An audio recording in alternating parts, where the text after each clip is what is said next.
ప్రైజ్లో దేవునికి స్తోత్రం కలుగును గాక.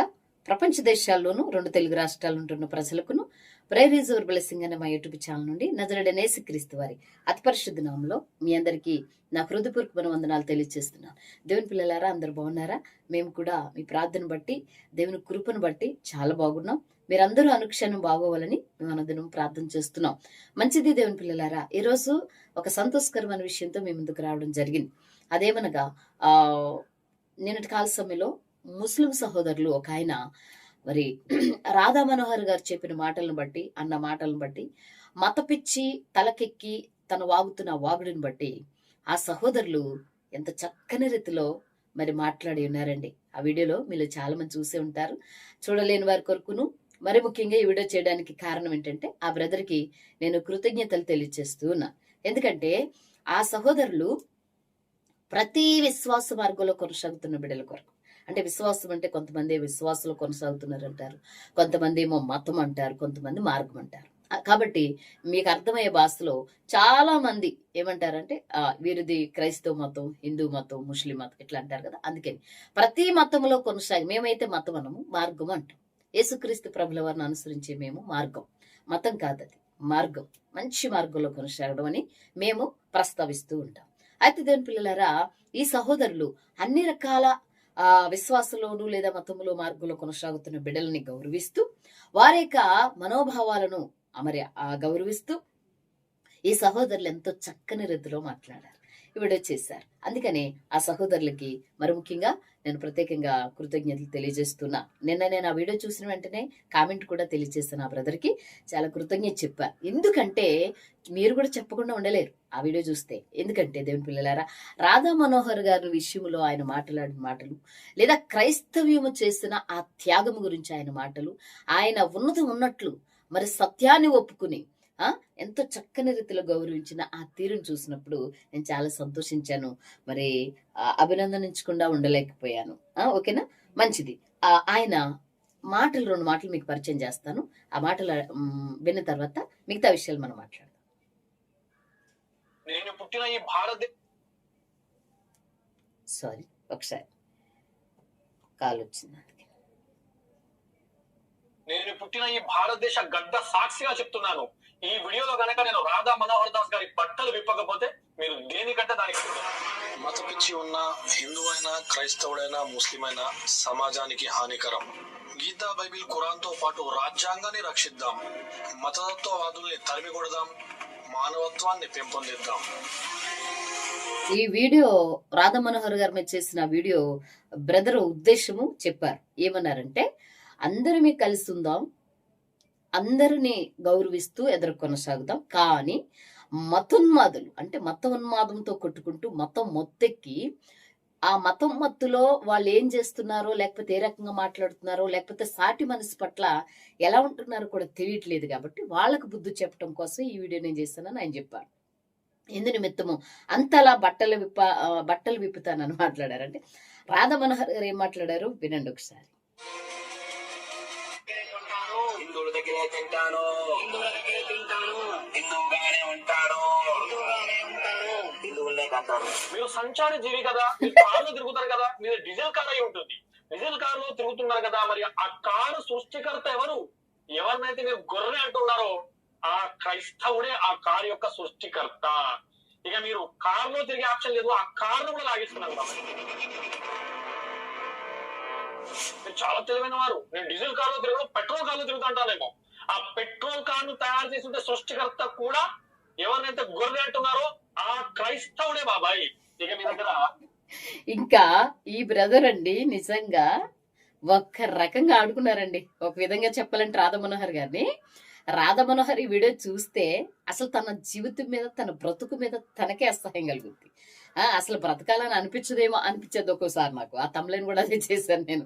దేవుని పిల్లలారా, అలా ఆ బ్రదరు రాధా మనోహరం అన్న మాటలకి ఏంటైనా హిందువుల దగ్గరే కొనాలి, హిందువుల దగ్గరే తినాలి, హిందువుగానే బ్రతకాలి ఇట్లా మాట్లాడుతుంటే ఈయన కారు దగ్గర నుండి ఫ్యాను, ఏసీ, కూలరు, ఆ తర్వాత ఆ మోటార్ సైకిల్, విమానము, ట్రైను, మరి ఈ వాహనాలన్నిటి దగ్గర నుంచి తీసుకొస్తూ, కుట్టు మిషన్ దగ్గర నుంచి తీసుకొస్తూ, దేవుని పిల్లలారా, లాస్ట్ కి బ్రదరు ఏమన్నారంటే, అగ్గిపుల్ల కూడా అగ్గిపుల్ల అంటే నువ్వు ఒకవేళ కట్టెల పొయ్యి మీద వండుకుని తింటావేమో, చాలా వీడియో అండి, అందుకే నేను చూపించలేదు, మీరు చూడండి.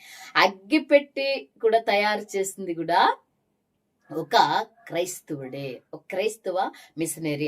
అంతవరకు ఎందుకు ఆ బ్రదర్ చెప్పారు, యూట్యూబ్ కనిపెట్టిన వారు కూడా ఇద్దరు క్రైస్తవులు, ఒక ముస్లిం సహోదరులని కూడా ఆ వ్యక్తి తెలియజేశారు. మరి ఇవన్నీ వాడుకుంటున్నావు కదా మనోహర్, ఇవన్నీ కూడా క్రైస్తవుడే. ఎవరైతే నువ్వు గొర్రెలు అంట నెత్తి మీద తడిగొడ్డేసుకుని తిరుగుతూ ఉన్నావో, ఊరూరా తిరుగుతున్నావో, వాళ్ళు మరి అవన్నీ తయారు చేసి నువ్వు వాడుకుంటున్న ప్రతిదీ తయారు చేసింది కూడా మరి నువ్వెవరినైతే గొర్రెలు అంటున్నావో ఆ క్రైస్తవ సహోదరులే. మరి దీన్ని ఏమంటావు, నీ దగ్గర నుండి ఇవన్నీ లాగేసుకుంటున్నానేనని ఆ బ్రదర్ చాలా ఫన్నీగా చేశారండి వీడియో. నిజంగా నేను చాలా గౌరవిస్తూ లేదా ఆనందిస్తున్నాను ఆ బ్రదర్ని బట్టి.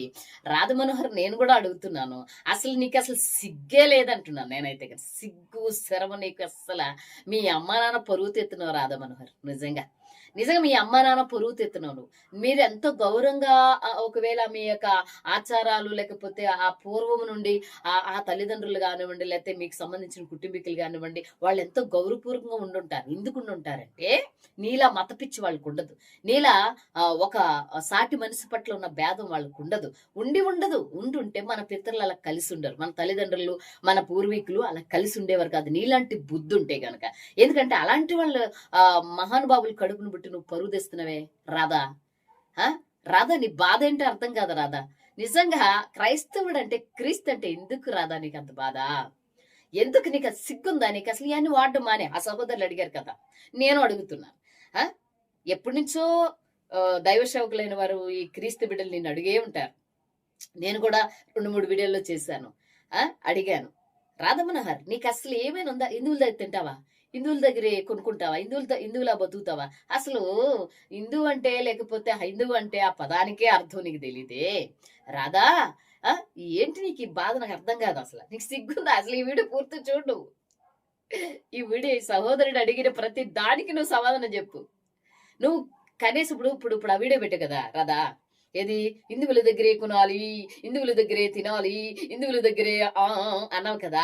ఆ వీడియో నువ్వు పెట్టింది పబ్లిక్ చూడడానికి కూడా నువ్వు ఎక్కడ యూట్యూబ్నే ఉపయోగించుకొని పెట్టావు కదా. మరి ఆ యూట్యూబ్ కనిపెట్టిన వాళ్ళు నువ్వు ఎవరైతే గుర్ర అంటున్నావు సహోదరులు అడిగారు కదా, మరి వాళ్ళే కనిపెట్టారు. ముస్లిం సహోదరులని క్రైస్తవ సహోదరులే కనిపెట్టారు. నీకు సిగ్గుందా అసలు? నేను అడుగుతున్నాను.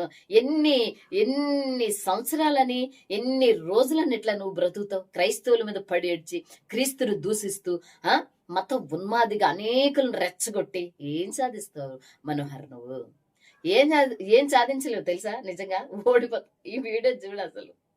ఆయన అడిగిన ప్రతి దానికి, ఆయనలాగే చాలా మంది అడిగిన దానికి నువ్వు ఇప్పుడు అసలు ఆయన మాట అన్నారండి దేవుని పిల్లలారా, ఆ బ్రదరు, అసలు నువ్వు బ్రతుకుతున్నావు అంటే క్రైస్తవులు పెట్టిన భిక్ష. వాట్సాప్ క్రైస్తవుడిది, యూట్యూబ్ క్రైస్తవుడిది, వాహనాలు క్రైస్తవులు, పంట తినే పంట అంటే ఏ పంట? వరి పంట కాదు. వరి పంట మన హైందవ సహోదరులు చాలా మంది రైతన్నలు చాలా బాగా కష్టపడి మన యొక్క భారతదేశంలో ఉన్న ప్రగతి చొప్పున మన భారతదేశంలో హైందవులు అందరూ సమానత్వంగా భావించే హైందవులు కూడా ఎంతో మంచి పనులు, ఎన్నెన్నో మంచి కార్యాలు, ఎన్నెన్నో త్యాగపూరితమైన కార్యాలు చేశారు. వారిని బట్టి నేను ఎంతో సంతోషిస్తున్నాను, హైందవ సహోదరుని బట్టి. నువ్వేంటి చీడ పురుగువి? నువ్వు అసలు వాళ్ళు పరువు తీస్తున్నావు నువ్వు రాధమనోహర్. వాళ్ళ పరువు తీసి వాళ్ళు విలువ తీసేస్తున్నావు రాధమనోహర్. నువ్వు మారవా? హిందువుల దగ్గర తింటావు, హిందువుల దగ్గర కొంటావా? ఇవన్నీ ఎక్కడి నీకు? అసలు ఆ వీడియో అప్లోడ్ చేయడానికి కూడా నీకు యూట్యూబ్ ఆ స్టేజ్ ఇచ్చింది కూడా క్రైస్తవుడే. నువ్వు గుర్రె అంటున్నా చూడు, వాళ్ళే అని వాళ్ళు అడుగుతున్నా. చాలా మంది ప్రశ్నించారు. మారు మనోహర్, అలా ఉండకు. ప్రతీది క్రీస్తు ఏర్పాటు చేస్తున్న బిడ్డలు ద్వారా నీకు కలిగింది తప్ప నయా పైసా నీది లేదు. ఒక చిన్న ప్రయత్నం కూడా నీది లేదు. చివరికి అగ్గి పెట్టి తయారు చేస్తున్న వాళ్ళు కూడా క్రైస్తవులు అంటున్నారు అదరే. ఎందుకంటే ఒకవేళ వండుకు తిందామేమో అనుకుంటున్నామేమో. ఆ ఒక్క మాట కూడా చూడండి, చాలా విషయాలు మాట్లాడారండి. నిజంగా నాకు ఎంత హ్యాపీ అనిపించిందండి నిజంగా.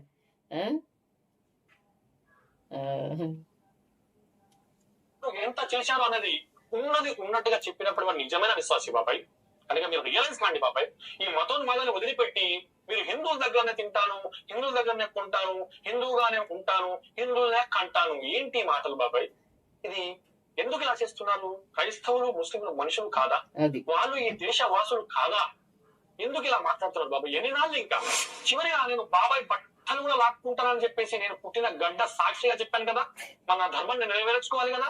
అయితే బాబాయ్ ఏదైతే షర్ట్ వేసుకున్నారో అది కుట్టించి మరి వేసుకున్నారు. ఎక్కడ కుట్టించారు?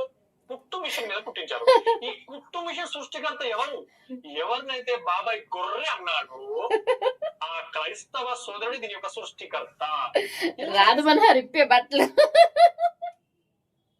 మనోహర్ ఓ రాధా, నీకు అసలు సిగ్గే లేదా? నీకు మరొక్కసారి అంటున్నాను నేను. నిజంగా బట్టలు ఆ కుట్టి ఆ కుట్టు మిషన్ కూడా క్రైస్తవుడే.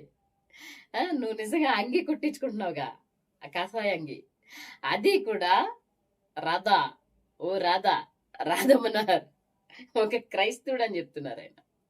అందుకే బట్టలు లేకుండానని చెప్పి స్టార్టింగ్ డైలాగ్ అండి. దేవుని పిల్లలు మీరు కూడా గమనించాలి. ఆయన వీడియో చూసి మీరు ఆయన వీడియో అనేకులకు షేర్ చేయండి, అనేకులు సబ్స్క్రైబ్ చేసుకుని అనేకులకు షేర్ చేయండి. దేవుని పిల్లారా, మరలా ఇది మొదలు చూసి అమ్మో ఎంత సపోర్ట్ చేస్తుందంటే ఏదో ఆళ్ళకి ఉన్నది. అసలు ఆయన ఎవరో నాకు తెలియదు, కానీ యూట్యూబ్ లో నేను చూసాను ఆ సహోదరుని. ఓకే, ఒకసారి చూడండి. మిషన్ కుట్టు మిషన్ కూడా బట్టలు కూడా లాగేసుకున్నాను. నేను ఈ వీడియోకు పూర్తి న్యాయం చేశాను అనుకుంటున్నాను బాబాయ్. బాబాయ్ ఆలోచన ఎలా ఉందంటే, మన ఇండియాకు పాకిస్తాన్ యుద్ధం జరిగినా, చైనాకు ఇండియాకు యుద్ధం జరిగినా కూడా చివరిలో ఒక బాంబ్ వేస్తే వాళ్ళందరూ చనిపోతారు, మనం యుద్ధం జయిస్తాం అన్నప్పుడు బాబాయ్ యొక్క నిలబడి ఉన్నాడు అనుకోండి, లేదు ఈ బాంబు అంటే వేయకూడదు, ఎందుకంటే ఇది అబ్దుల్ కలాం తయారు చేసినటువంటి బాంబు, ఇది ఒక ముస్లిం తయారు చేశాడు, సో దీన్ని ముట్టుకోవద్దు అంటాడు. ఇలా ఉంది బాబాయ్ మీ ఆలోచన. ఇంకెన్నదు బాబాయ్ దూరండి. అందుకే ఒక కవి అన్నాడు బాబాయ్, ఆ కవి యొక్క మాటలు వింటే ఎప్పుడో అన్నట్టు అనాథలుండని. దేవుని పిల్లలారా, నిజంగా అసలు ఈ వీడియో చూసినంతసేపు నేను ఎంత నవ్వుకున్నాను. రాధా మనోహరి వీడియో చూస్తే ఏమైపోతాడా అని చాలా నవ్వుకున్నాను. అసలు చాలా చాలా నవ్వుకున్నాను. లాస్ట్ కి అగ్గిపెల్లి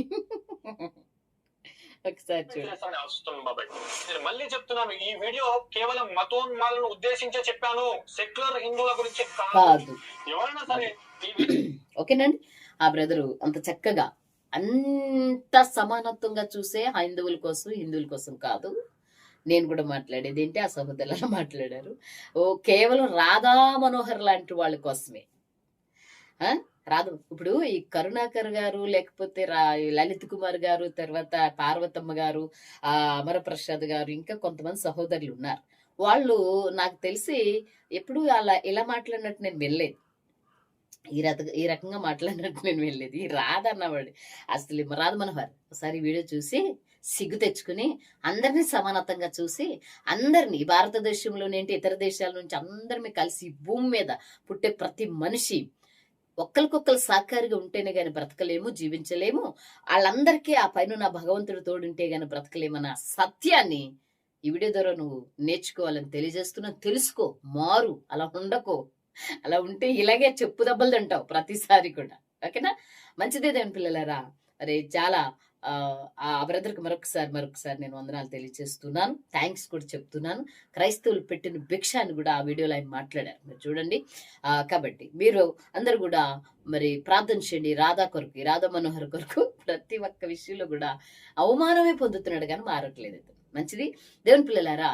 మరి మారాలి, రాధా మనోహర్ లాంటి వాళ్ళు అనేకులు మారాలని, ప్రభు కొరకు నిలబడాలని, ఉన్నతం ఉన్నట్లు ఈ బ్రదర్ ఎలాగైతే, ఈ ముస్లిం సహోదరులు ఎలాగైతే మాట్లాడారో ఆ విషయాలని ఉన్నతం ఉన్నట్లు అందరూ మాట్లాడి ఈ భూమి మీద ఉన్న ప్రతి మానవుడు చక్కగా కలిసిమెలిసి బ్రతకాలని తెలియజేస్తూ నా మాటలు ముగిస్తూ ప్రైజ్ లార్డ్ అందరికీ.